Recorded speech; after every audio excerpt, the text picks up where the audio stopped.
Is Katie Byers, and my brother Tim Guilfoy is in prison in Tennessee for a crime he didn't commit, but there's new evidence of his innocence. As I covered in parts 1 through 14, Tim was convicted in Nashville in 2011 of touching 2 girls and sentenced to 40 years in prison.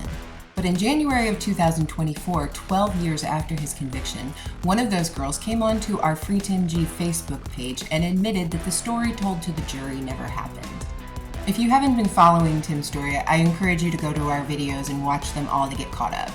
To summarize, in 2009, my brother Tim had a house in which he had a tenant that he thought was a friend. She fell 3 months behind on rent and was about to be evicted. So she called the police and told them that Tim was touching her daughters. And she got a restraining order, didn't have to move out or pay rent, and made $5,000 from the false accusation.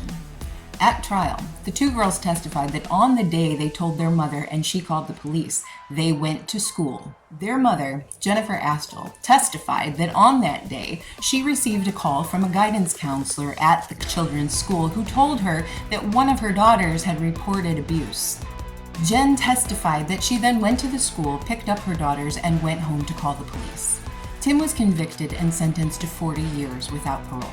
In January 2024, one of those girls came onto our Free Tim G Facebook page and said that neither she or her sister went to the school that day. Tim's lawyer has since found the guidance counselor, who confirms that a disclosure never occurred from any of the Astles and no phone calls were ever made to Jennifer Astle on the day she called the police.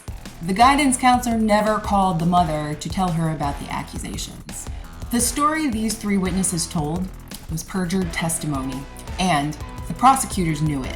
Last year, Tim's lawyer filed a new evidence petition in Judge Khadijah Babb's court in Nashville. She dismissed our petition without a full hearing. We are in the process of appealing that to the higher courts. I will update our progress as we go. Please watch part 14 for more on this ridiculous ruling. Tim is very fortunate to have so many supporters that help us financially with unending legal fees and costs associated with keeping him in prison until he finds justice. We continue to ask for donations through PayPal on the freetimg.com website. Your donation, no matter how small, helps Tim immensely. On top of the donations, multiple supporters have now pledged a total of $20,000 for information or evidence directly leading to Tim's exoneration.